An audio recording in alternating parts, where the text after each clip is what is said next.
passe à une autre analyse de texte, un passage de la Megillat Esther. La Megillat Esther, c'est le texte que nous lisons le jour de Purim.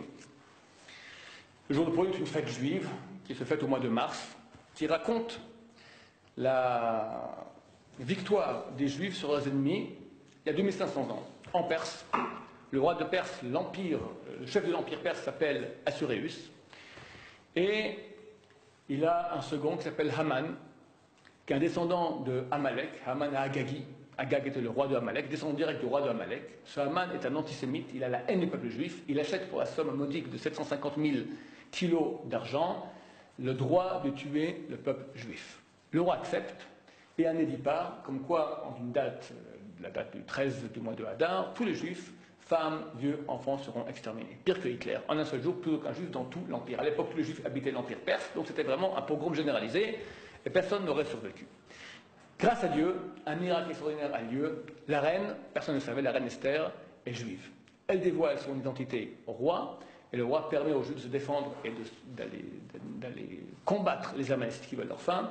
Et ce jour qui aurait dû être un jour de pogrom, est aujourd'hui un grand jour de réjouissance, comme quoi les Juifs ont pu se venger et tuer leurs ennemis.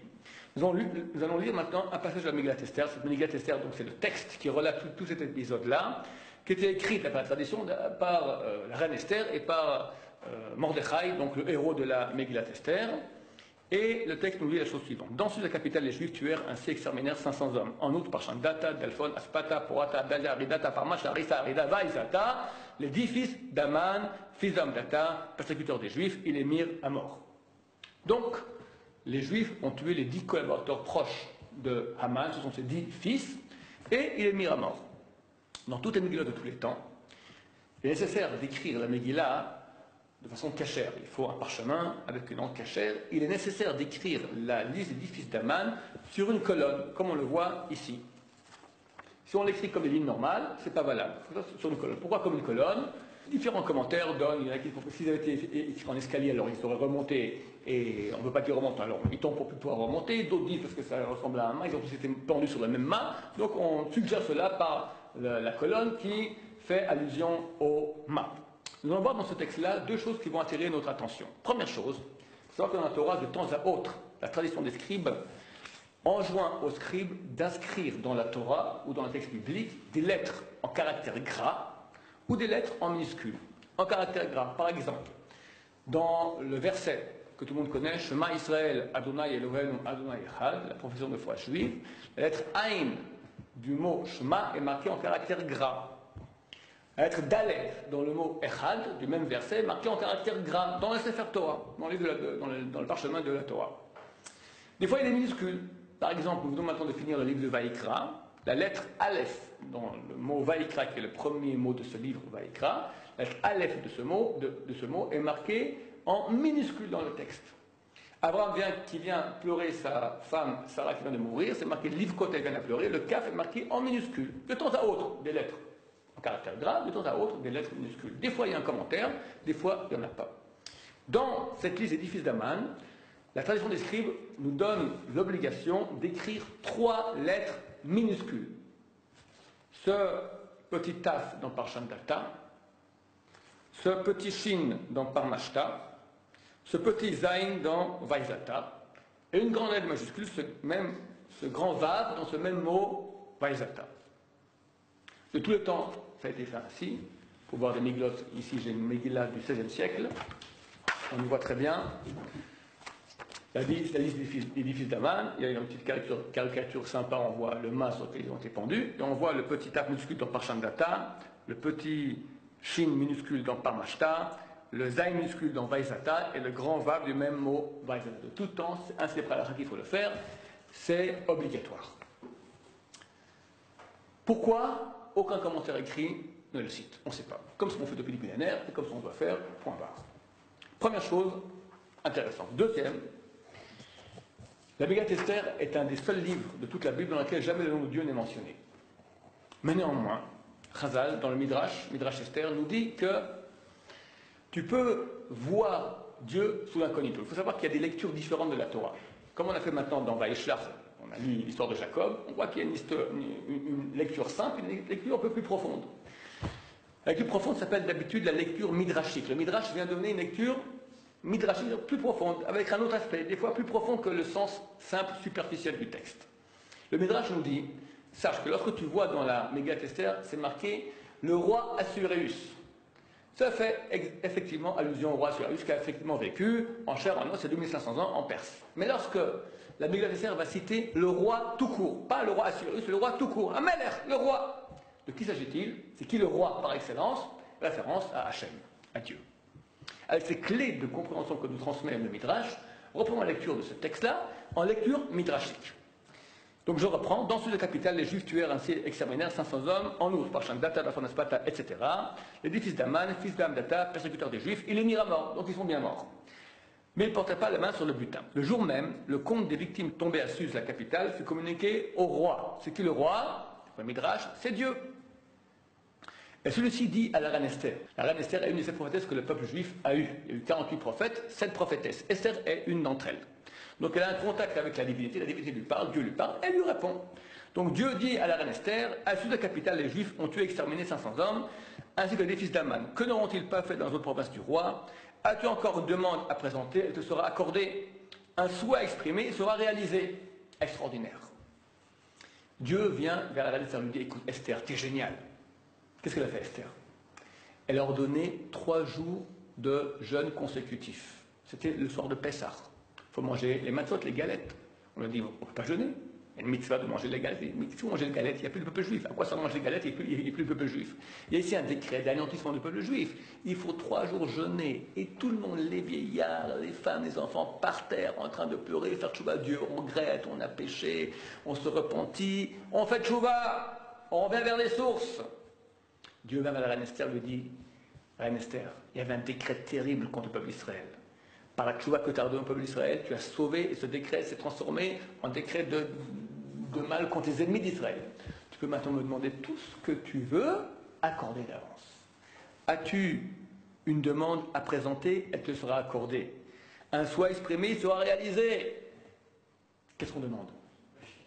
Une Ferrari, le loto, quelque chose de bien. Quelque chose de bien. Que demande la reine Esther? Très bizarre. Esther répondit au roi, c'est tel le bon plaisir du roi qu'il soit permis aux Juifs dans Suse de faire demain encore ce qu'ils ont fait aujourd'hui et que les 10 fils d'Aman soient pendus à la potence. Elle demande qu'on pende les 10 fils d'Aman. Mais excusez-moi, mais c'est idiot. Ils sont déjà morts. C'est bien marqué en haut, on a bien lu. Il les mirent à mort. Et Dieu dit même à Esther, les Juifs ont tué et exterminé 500 hommes, ainsi que les 10 fils d'Aman, donc ils sont bien morts. Rachid dit oui, qu'on pende des cadavres. Pour l'exemple, que les gens voient, regarde, qu'ils ne frottent pas, parce que tu nous embêtes, regarde comment tu vas finir, comme Aman et ses acolytes. Mais Rachid explique d'après le sens simple, où c'est pas Dieu qui a parlé à la reine Esther, c'est le roi de l'Israël. Oui, on a pu prendre les morts pour l'exemple. Ok, j'accepte. Mais maintenant, c'est Dieu qui vient, te demande, d'après la lecture midrashique. Dieu vient te dire, demande-moi ce que tu veux, mais demande quelque chose de bien, pas qu'on pende des morts, c'est crétin. D'autant plus, ça rentre très mal dans le texte. Pourquoi? C'est marqué. Qu'il soit permis aux Juifs de faire demain encore ce qu'ils ont fait aujourd'hui et que les fils d'Aman soient pendus à la potence. Donc tu veux faire demain ce que tu as fait aujourd'hui. Mais aujourd'hui, quand tu as pendu les fils d'Aman, ils étaient vivants. Donc quand un petit point ça fait grrr, ils ont pu gargouiller, après ils sont morts. Demain tu prends un mort, tu le pends. Il n'a pas gargouillé. C'est pas la même pendaison. C'est une différence entre pendre des vivants et pendre des morts. Donc comment tu veux faire demain ce que tu as fait aujourd'hui? Mesdames, Messieurs, quel est le sens de cette demande énigmatique au roi, à Dieu, de la part de la reine Esther? Et quel est le sens de ces petites et grosses lettres? Octobre 1946, procès de Nuremberg. 20 criminels de guerre nazis sur les bancs des accusés. Et voici les auteurs du crime. Ici, Hermann Göring, chef de la Luftwaffe, l'armée de l'air, appelé Reich maréchal du Reich. M. Göring porte des lunettes de soleil. Car comme en témoignent les films de l'époque, M. Göring pleure. M. Göring est sensible. Il sait qu'il risque dans quelques jours d'être de l'autre côté, dans le monde des morts. M. Göring n'a pas été trop sensible d'envoyer des centaines de milliers de bébés dans les camps. Rudolf Hess, dernièrement décédé de vieillesse dans sa prison en Allemagne, condamné à réclusion à perpétuité. Ribbentrop, ministre des Affaires étrangères. Keitel, Ernst Kaltenbrunner, le plus jeune des inculpés, appelé l'architecte de la destruction. Il sera responsable d'un groupe de la Gestapo qui s'appelle le RSHA, Recha, bizarrement, Recha signifie mal en hébreu. 20 inculpés. Durant tout l'été 46, les procès se déroulent. Hitler, il y aura pas mal de condamnations à mort. On hésite sur un ou deux inculpés, condamnation à mort ou réclusion à perpétuité. Surtout, on discute quelle condamnation à mort. Au niveau juridique, c'est extrêmement complexe parce que nous sommes en territoire conquis. Alors, est-ce qu'on va maintenant juger d'après la loi du pays, l'Allemagne, ou d'après la loi des pays conquérants? Et il y a deux conquérants, la Russie, l'Amérique. L'Amérique, c'est chaise électrique. Russie, peut être pendaison. Si c'est une cour martiale, c'est fusillade. Au niveau juridique, c'est très complexe. Pour finir, en date du 16 octobre 1946, la sentence est exécutée aux petites heures du matin. Parmi les 20 inculpés nazis, 11 seront condamnés à mort. Voici leur liste. Jugement rendu par le tribunal militaire international, accusé, condamnation. Göring, à mort, 1. Streicher, à mort, 2. Frick, à mort, 3. Ribbentrop, à mort, 4. Kaltenbrunner, à mort, 5. Sauckel, à mort, 6. Keitel, à mort, 7. Jodl, à mort, 8. Frank, à mort, 9. Rosenberg, à mort, 10. Seyss-Inquart, à mort, 11. Condamnés à mort par pendaison. Le lendemain matin, le France-Soir annonce gaiement, avant l'aube à Nuremberg, les chefs nazis ont expié leurs crimes. Oui, mais pas tous. Göring semblait dormir sur son lit, il était mort. Sa femme et sa fille sont soupçonnés de lui avoir remis l'ampoule de poison. 11 condamnés à mort par pendaison, moins 1 qui se suicide. Combien ça nous fait? 10. Peut-être est-ce cela le sens de la demande de la reine Esther au roi. Qu'il soit permis demain encore, pas demain dans 24 heures, demain extensif, dans le futur lointain, de refaire ce qu'on a fait aujourd'hui, que les 10 collaborateurs proches de Haman, de Berlin 39, d'Adolf Hitler soient condamnés à mort, pendus à la potence. Et Dieu lui dit, accordé d'avance.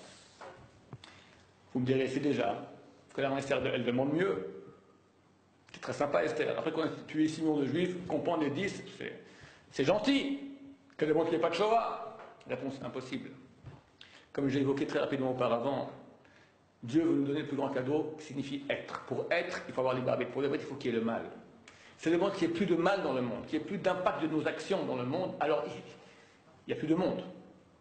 Mais Dieu, je ne veux pas réduire et dire la Shoah est arrivée parce qu'on s'est mal comporté, certainement pas. On se gêne maintenant de parler de la Shoah, pourquoi, le comment. On ne connaît pas les raisons de la Shoah. En gros, on ne connaît que quelques petites raisons parmi des centaines de raisons qu'on ne connaît pas. Donc la reine Esther, voulant conserver le monde, devait accepter qu'il y ait le mal et toutes les conséquences que cela peut amener. Elle voulait simplement qu'à la fin, il y ait quand même un petit rappel, que les 10 véhicules principaux du mal soient pendus. Quand il y a un véhicule du mal dans ce monde-là, donc il y a une présence du mal. Qu'à la fin, lorsque le mal disparaît, quand nous sommes en voie de faire disparaître le mal, que ces 10 princes du mal, ces 10 véhicules du mal, soient pendus à la potence. Et Dieu lui dit, accordez d'avance. La date, mesdames et messieurs, n'est pas n'importe quelle date.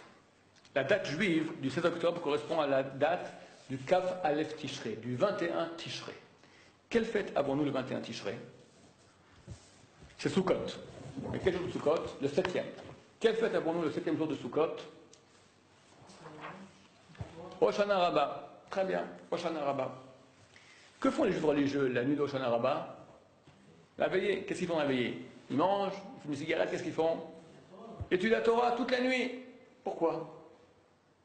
Ceux qui savent ça, ceux qui ont participé à la veillée savent. Vers 2 heures du matin, tu commences à piquer du nez, tu étudies très très mal. Dors bien toute la nuit. Après, frais dispo, tu vas étudier toute la journée, comme il faut. Pourquoi tu étudies la nuit? Tu étudies mal la nuit, après le jour, tu dors mal aussi parce que tu étais à moitié KO. Rien n'est bien. Pourquoi tu étudies spécialement la nuit? Réponse. Parce que dès minuit pile, la nuit de Hoshana Rabbah, jusqu'au petit matin, a lieu le jugement ultime de Dieu. Dieu juge son monde chaque année en 3 étapes. Première étape, premier Tishri Rosh Hashanah. Deuxième étape, 10 Tishri, Yom Kippour.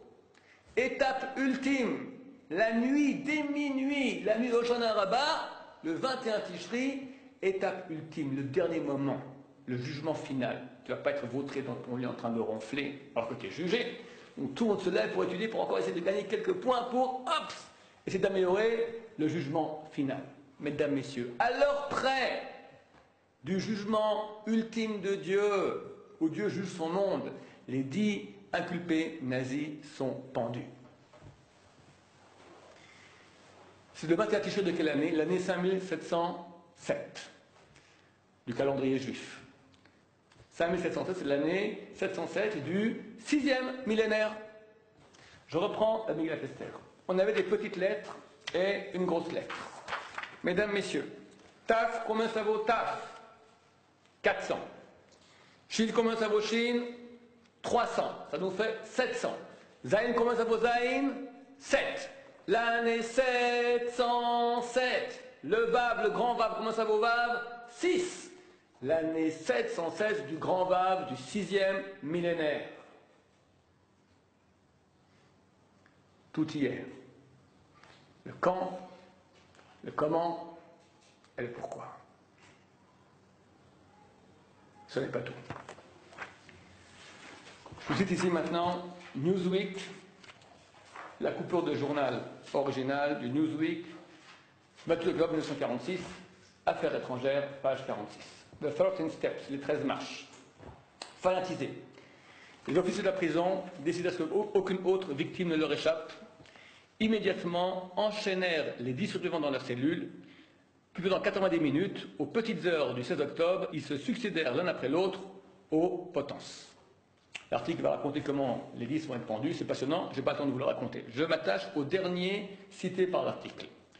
Only Julius Streicher went without dignity. Uniquement Julius Streicher sans dignité. He had to be pushed across the floor. Il fallut le pousser sur le plancher. Wild eyes, les yeux sauvages, and screaming en hurlant Heil Hitler. Mounting the steps, en montant les marches, he cried out, il cria, and now I go to God. Et maintenant, je vais vers Dieu. Mesdames, Messieurs, je pense qu'en la vie, il n'y a pas de moment plus poignant, plus authentique, plus criant qu'à la dernière seconde de ta vie. Ce nazi se trouve une seconde avant qu'il passe de l'autre côté. Elle a la corde au cou. Dans une seconde, la trappe va s'entrouvrir sous ses pieds. C'est pas vraiment des blagues. Quelqu'un va mourir, c'est pas bon de faire une blague. D'autant plus il dit And now I go to God. Maintenant je vais vers Dieu. En allemand, und jetzt ich gehe zum Gott. Je vais maintenant vers Dieu. C'est le moment le plus poignant, le plus authentique de sa vie. Le voici, Julius Streicher. Avant, après. Il va hurler une parole avant de mourir. Cette parole, je ne sais pas d'où elle sort. Pas de ses tripes, de son âme, du plus profond de son être, le plus authentique qu'il puisse y avoir. Il regarda les témoins en face des potences et cria Purim Fest 1946. C'est-à-dire fête de Purim 1946. En allemand, Purim Fest 1946. Clac, il meurt. Je ne comprends pas. Nous sommes au mois d'octobre. Purim se fête au mois de mars. Pourquoi ce nazi crie-t-il avant de mourir fête de Purim 1946?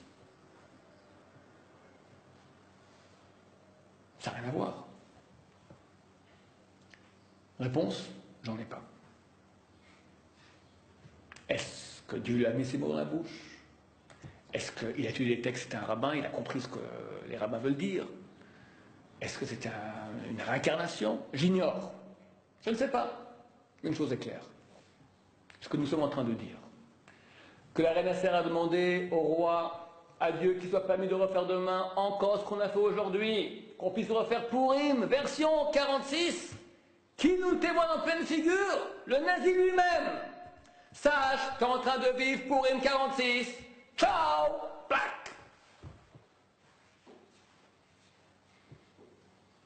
Le nazi lui-même. Alors qu'est-ce qu'il faut de plus? Si lui-même nous témoigne, tout y est. La date, le quand, le pourquoi, le comment, et même lui tu le dis. Eh oh, c'est bien vrai, c'est ça, nous sommes en train de vivre pour Purim 46. Extraordinaire.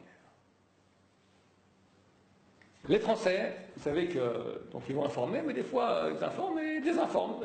Ils informent et désinforment. On va voir un exemple ici déjà assez criant. Donc je cite ici de nouveau le François du lendemain matin. Streicher Grimassa. Arrivé sur la plateforme, il s'écria les yeux brûlants de colère pour une fête 1946. C'est-à-dire carnaval juif 1946. Ils ont tout escamoté. Carnaval juif. Dès qu'il a dit Purim, dit que c'est invraisemblable, dit que ça correspond à la fête d'il y a 2500 ans, carnaval juif, ça, tout l'essentiel de ce qu'on veut dire là a été escamoté. Bon point pour les Canadiens, la Gazette de Montréal sur microfilm. Lorsque le grand ennemi des Juifs, Julius Streicher, cria « Fête de Purim 1946 » avant son exécution, il faisait allusion à la célébration juive de leur délivrance dans l'Antiquité et de la pendaison de Haman, ennemi des Juifs, dans les temps bibliques. D'après le livre d'Esther dans l'Ancien Testament, Haman, le conseiller du roi des Perses, fut pendu. Les Juifs célébrèrent son exécution par la fête de Purim, un jour de réjouissance.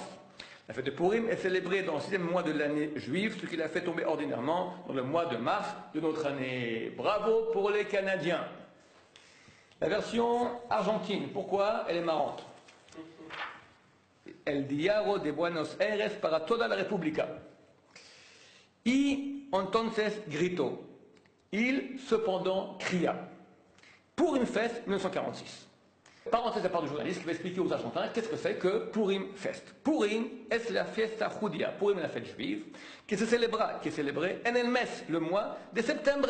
Il n'a rien compris. Il n'a rien compris.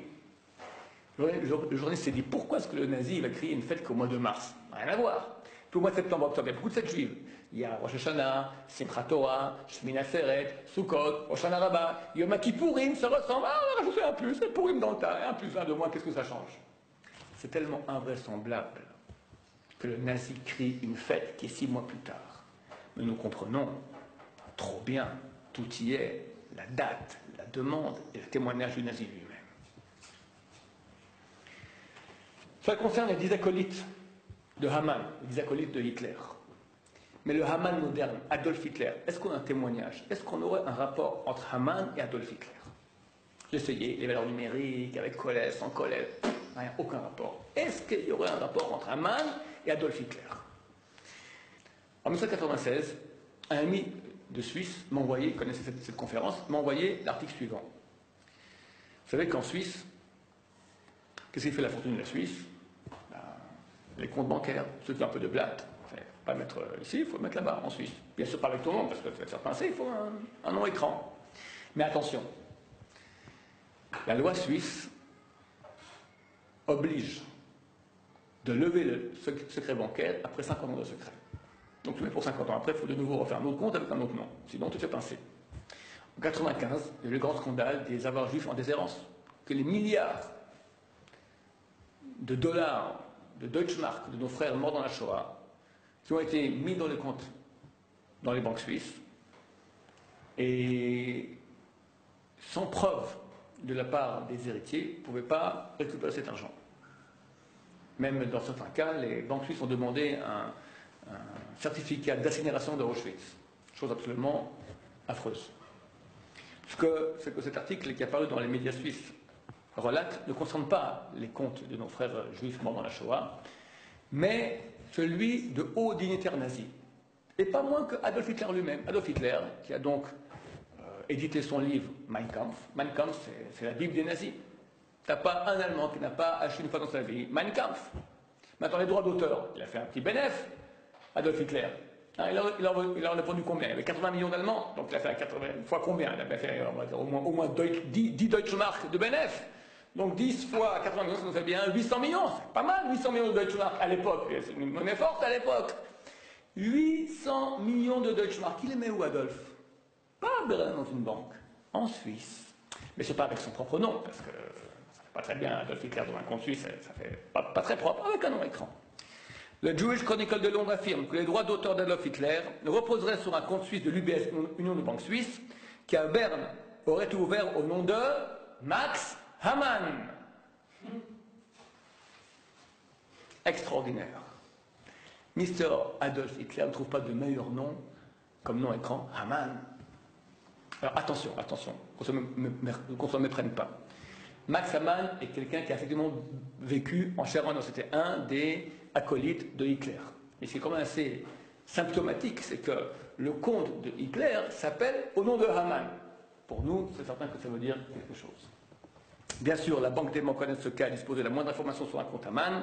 Le dernier dépositaire connu des droits d'auteur Hitler et d'autres dignitaires du Troisième Reich était François Genoux, récemment décédé à Lausanne. Mais ce qu'aurait notre confrère anglais qui a lancé plusieurs journalistes durant près d'un an sur cette piste. Donc il semblerait qu'il s'agit ici d'une piste assez sérieuse, ne concerne pas les comptes de Genoux.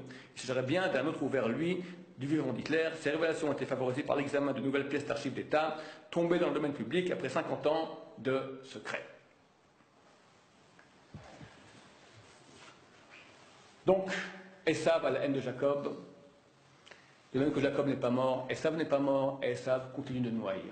La bataille contre Esav n'est pas une bataille de tank, n'est pas une bataille de bombardier, une bataille de mérite, de mitzvot. Quand tu fais des mitzvot, tu donnes un coup de poing dans le mal. Quand tu fais chasser shalom, à Dieu ne plaise, un péché, tu donnes un coup de poing dans le bien. Les grands d'Israël le savent. Chez eux, pas une seconde de perdu. Plus de mitzvot, plus de prières. On est en guerre. Nous, on peut être touché par un cours comme celui-ci, mais rapidement on est happé par le monde d'illusions dans lequel nous vivons. Le problème est que les dirigeants du mal, eux, ont très bien compris comment nous fonctionnons. Où se trouve vraiment le terrain de combat. Je vous cite ici une lettre terrible que j'ai découverte il y a quelques années. Cette lettre a été écrite par un officier nazi qui s'appelait I.A. Eckart. Donc voici ici l'original, datant du 23 novembre 1940. Nous sommes au début de la Seconde Guerre mondiale. Les Allemands viennent de conquérir les territoires qui sont à l'est de l'Allemagne, à forte concentration juive. La question se pose, qu'est-ce qu'on fait des Juifs qu'il y a dans ces territoires conquis de l'Est? Voici ici la traduction en français. Cracovie, le 23 novembre 1940. Circulaire émanant de la direction du gouvernement général à l'intention des gouverneurs des districts concernant l'ordre provenant du bureau de la sécurité du Reich. Sécurité du Reich, c'est la Gestapo. Donc cette circulaire concerne une autre qui l'aurait précédée d'environ un mois, en date du 25-10-1940, interdisant l'immigration des Juifs des régions conquises de l'Est. Concernant l'ordre du 25 octobre 1940, le bureau de la sécurité du Reich, donc de la Gestapo, m'a communiqué la chose suivante. Étant donné que les possibilités d'immigration des Juifs hors des frontières du Altreich, des districts de l'Est, du Merenz, de la Moravie et de Bohême sont déjà limitées, à la demande du maréchal du Reich, c'est Hermann Göring, ont été encore diminuées, je demande de refuser toute demande d'immigration. Cette lettre, mesdames et messieurs, que nous lisons un peu trop facilement, nous sommes près de 70 ans plus tard, et nous lisons très facilement cette lettre, mais qui en fait est terrible. Elle signifie qu'avant cette lettre, on pouvait encore s'enfuir. Après cette lettre, terminée, pris au piège. 6 millions de Juifs gazés dans les camps commencent par là. Et là, la question se pose, pourquoi? Vous, nazis, vous nous haïssez. Vous pouvez avoir en Allemagne Judenrein, purifié de Juifs. Alors pourquoi vous nous gardez? Pourquoi vous fermez les frontières? Faites le contraire. Dites, tout Juif qui sera encore dans les territoires conquis de l'Est, dès la date de dans 10 jours, sera passible de mort. En 10 jours, sans bouger le petit doigt, tu es en Allemagne, Judenrein. C'est tout le contraire, tu fermes les frontières. Attends, tu as quelques millions de Juifs à rendre, Judenrein. Nous savons aujourd'hui qu'il y a eu des débats houleux entre Hitler et ses généraux à l'état-major. L'état-major disent on doit d'urgence amener des trains avec des munitions, des renforts sur le front de l'Est contre la Russie. Hitler dit non. On prend les trains pour amener les Juifs dans les camps. Priorité aux Juifs. Les généraux disent mais si on n'amène pas maintenant des renforts, on risque de perdre des batailles. Hitler répond tant pis, les Juifs d'abord. Les généraux disent mais si on perd la bataille, on risque de perdre la guerre. Et Hitler répond les Juifs d'abord. Dans les articles qui racontent citations des criminels de guerre nazis qui vont être pendus à Nuremberg, un des inculpés, avant d'être pendu, il va dire si on avait réussi à stabiliser le front de l'Est, on n'aurait pas perdu la guerre. Ça veut dire que tu es prêt à perdre la guerre, perdre l'Allemagne pour tuer les Juifs. C'est absurde. On sait que la Seconde Guerre mondiale était une guerre d'effort de guerre. Les bombardiers alliés rentraient à l'intérieur des territoires pour affaiblir l'Allemagne. Alors pourquoi tu t'affaiblis maintenant en bloquant toutes les voies ferroviaires pour amener les Juifs dans les camps? Pourquoi tu as attrapé ces Juifs? Il est antisémite, il sait bien qu'il ne veut pas tuer tous les Juifs du monde. Il y en a en Palestine, en Amérique du Sud, en Australie, il y en a partout, il va aller dans le monde entier. Pourquoi tu vas attraper ces Juifs-là? Mets-les dehors! Tu auras une Allemagne puissante, tu vas gagner la guerre, tu arriveras même peut-être un jour en Australie. Pourquoi tu t'affaiblis au point même de t'auto-torpiller, perdre la guerre pour tuer ces Juifs? Qu'est-ce qu'ils ont de si spécial, ces Juifs, que tu veux les avoir? Mets-les dehors! Mesdames et messieurs, la Gestapo répond. Une émigration de Juifs de l'Est entraînerait une régénération spirituelle et durable du judaïsme mondial. On ne veut pas simplement tuer du juif, on veut empêcher une régénération spirituelle et durable. Ce peuple a trop duré, ça fait 4000 ans qu'il existe, Hitler le voit. Comment il se régénère de façon spirituelle, de génération en génération? Car de par leur approche religieuse orthodoxe, les Juifs de l'Est possèdent la majorité des rabbins et enseignants de Talmud. Pourquoi est-ce qu'il faut attraper 6 millions de Juifs et les gazer, les griller dans les camps? Parce que parmi eux, il y a une majorité de rabbins et enseignants de Talmud. Parce que si eux s'échappent, alors Am Israël, Yaakov Lomet, ils vont régénérer de façon spirituelle et durable. Ce que les rabbins se tuent à dire dans les yeshivot à leurs élèves. L'étude de Torah, c'est ça notre garantie de pérennité. Mais ce n'est pas des rabbins qui parlent. C'est pas des rabbins qui parlent. C'est la Gestapo.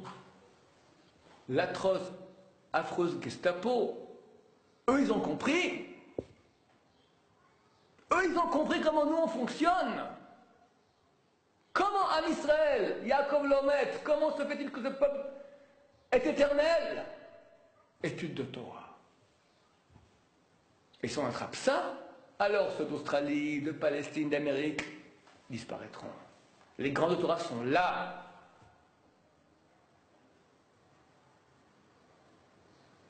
On l'a vu. Une partie pu s'échapper, mais sinon, c'était fichu. Et mesdames, messieurs, ce n'est pas des rabbins qui parlent. Officiers de la Gestapo. Si eux, ils ont compris, alors nous, qu'est-ce qu'on fait? Yaakov n'est pas mort, mais Esav n'est pas mort non plus. Il est là. Tout le monde nous aime. On est entouré de milliards de personnes qui nous adorent. Il est là. Qu'est-ce qu'on a à leur opposer? Si eux ont compris, on a le droit d'oublier. De plus, chaque juif orthodoxe de l'Est apporte un renfort important à les organisations juives américaines dans leur lutte constante pour le renouvellement spirituel du judaïsme américain. De plus, chaque juif, chacun de nous, et comment ils ont montré ça, ces salauds? Ils recherchent chacun, des fois avec des chiens dans la forêt, des semaines, qu'il n'y ait pas un qui échappe, dans les granges, les armoires, les greniers, les caves, qu'il n'y ait pas un qui échappe, de peur que quoi? Apporte un renfort important. Quoi, c'est une brigade de tanks? Une escadrille de bombardiers? Qu'est-ce que c'est? Tellement grave, quoi? Il va à un shiur de Torah. Il prend un passage de la Torah avec un commentaire de Rashi. De ça, ils ont peur. Ils mettent les tefs. Ils mangent kachak à la bracha avant, après qu'il ait mangé. De ça, ils ont peur. On parle de militaires. Renfort important. Ils ont compris comment nous on fonctionne. Alors à nous de le comprendre aussi.